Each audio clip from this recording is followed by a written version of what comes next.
It was December 28th, 2020, a night that would change my life forever. I sat at the dinner table with my family and friends when suddenly everything took a terrifying turn. My throat began to close up, causing me to go into anaphylactic shock. I was rushed to the emergency room as anxiety set in. During that visit, they gave me 2 EpiPens, which took hours before actually working.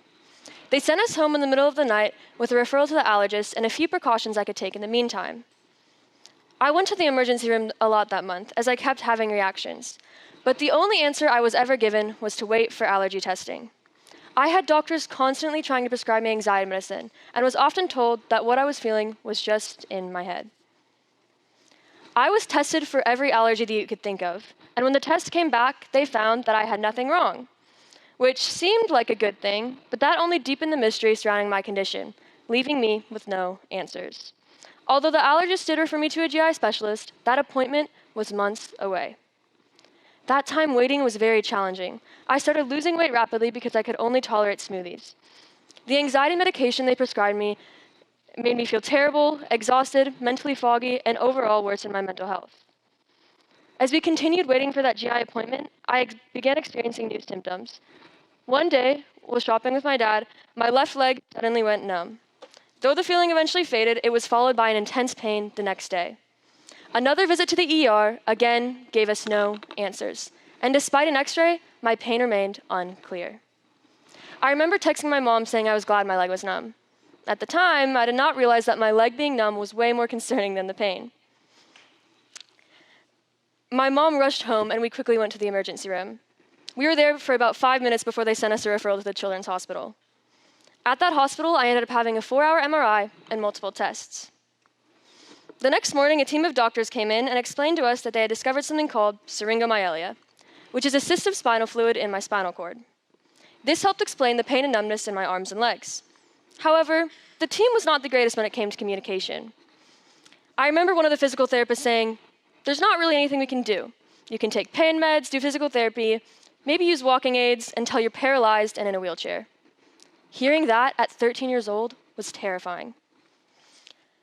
We asked the doctors if my trouble eating was connected, and they said no, meaning the search for what was wrong was still not over.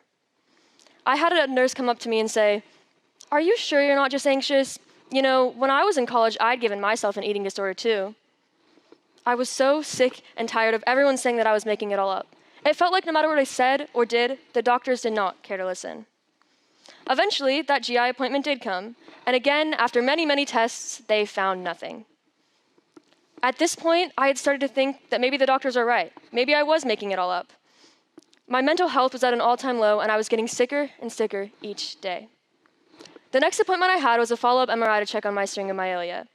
And when my neurologist called, she said, "Good news, your condition has not worsened. But we found something else." Essentially, on my MRI, she saw that my veins were compressing one of my arteries, causing it to crush my left kidney. This condition is called nutcracker syndrome, which I know sounds absolutely ridiculous, but fitting since my kidney was being crushed like one of those Christmas nutcrackers.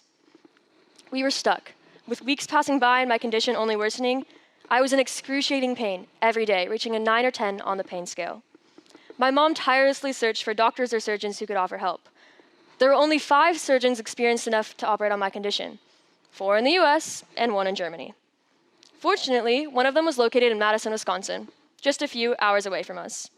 Although it took a few months to secure an appointment, we eventually made it there. At that appointment, I met with a nephrologist, a specialist in kidney conditions, and the transplant surgeon. They conducted a veinogram, a procedure where dye is injected through a vein in your neck to visualize them on a scan. From the results, they determined that my condition was severe. Additionally, they diagnosed me with May-Thurner syndrome, where my iliac vein was completely compressed, leading to the formation of new veins in an attempt to improve blood flow, but ultimately resulting in veins compressing my lumbar spine. Due to the poor blood flow, I was now at risk for developing blood clots. The main thing they talked about was a doctor's idea for a risky surgery called kidney autotransplantation. That means they would take out my left kidney and move it to the right side to fix the problem caused by nutcracker syndrome. Deciding whether or not to have this surgery was really difficult. My family and I thought a lot about it, but I was in so much pain all the time, and I just wanted to feel better, even if it was just a little bit. I finally had a surgery date for November 9th. The months of waiting were tough. I missed a lot of school and social events. But when the day finally came, I was ready, hoping that this surgery would be the key to making me feel better.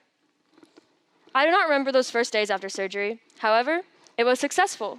I spent over a week in the hospital and then another week recovering at a nearby Ronald McDonald House. Recovery was tough, but I could already feel some relief. The pain in my stomach was gone, and I could even start going back to school again. I even got to do theater again. It has been 4 years since the beginning of this all. And truthfully, I cannot say that I am fully healed. But I do believe that I'm a walking miracle.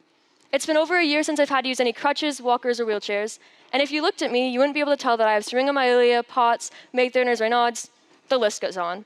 And aside from the 6th scar on my stomach, you wouldn't know that just a few years ago I was in surgery having a kidney auto transplant. I don't know how I'm able to be standing up here, or how I'm able to get out of bed and actually live. There's no way to logically explain it. The girl who was told by all of her doctors that she would be paralyzed, bedbound, and miserable is standing up on a stage in front of an audience sharing her story, and how she is going to change the world. And I am going to do just that. I am going to change the world. I envision a world where every child can not only get the medical attention they need, but one where the child will be deeply listened to by their doctors and nurses. A world where no child is left feeling dismissed, unheard, and unseen by a lack of clear and caring communication. In this perfect world, no child would be left traumatized from the doctors who chose not to listen. What if there was a greater emphasis placed on narrative and communicative care? What if doctors all over the world begin to see the invaluable insight that a child offers about their medical needs by just having practice of stopping and listening? To make this world a reality, we will need to train medical professionals all over the world to stop, slow down, look their child patients in the eyes, and wholeheartedly listen to them, as a matter of medical practice, not just bedside manner. We will need to create awareness and training for medical professionals that shines the light on the importance of listening to their patients. This needs to become a common practice in every medical school and hospital around the world. This is a huge undertaking, I know, but as you also know, I believe in miracles. So, what makes me qualified to start this change? In the past year, I've taken on a few big projects to help me understand kids and medicine a bit more. For example, last summer, I completely created and ran a summer camp program for children. And this school year, I've spent a total of 153 hours working with the younger students as a leadership coach and mentor. I also am currently fulfilling an 80-hour apprenticeship at an integrative medical clinic. And as you can see, once I put my mind to something, nothing, not even life-threatening illnesses, can stop me.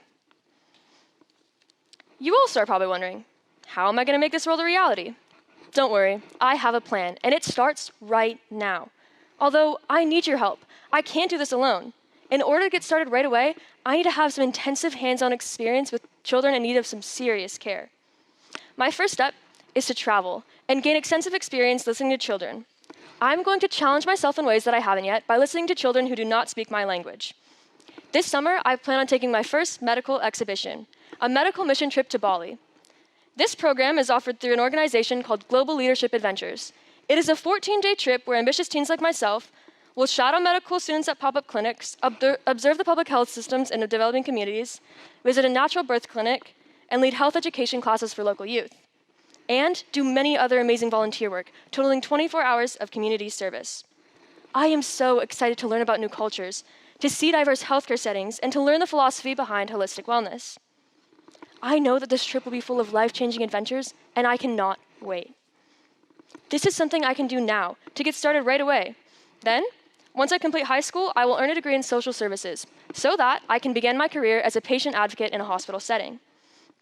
All of my experience will help me with a massive project that will raise awareness around the importance of narrative medicine by offering specific training as to how to do so. I will travel to hospitals and medical schools all around the world to share this vital message, knowledge, and training. And here's where I need your help. A trip like this is not cheap. I need to raise $7,175 and quickly, as spots on this trip are filling up fast. This amount covers the tuition and plane tickets needed to get there and back. I promise that if you give me this money, I will go on this trip, learn all that I can, and serve with my whole heart. I promise that I will work to go on more trips, and next year at my final NGA talk, I will share with you all the stories and lessons I've learned. And I promise to continue down the path of becoming a child advocate, to do apprentices and continue learning every day. I truly believe that this will not only change my life, but the lives of others who I meet all the way across the world.